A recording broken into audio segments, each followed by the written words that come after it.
Hi everyone, here's another fun tip of the day.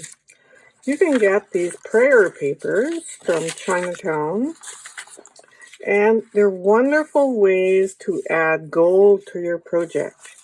You can just take the paper and tear it, and you can make the shape that you want. If you wanted just a sliver of gold somewhere, you just do it this way. And it's really easy. So just make a trip to Chinatown. Any grocery store will have these. And they come in silver and gold. And they're fantastic for adding a little glitz to your painting. That's it for today. We'll see you in the next video.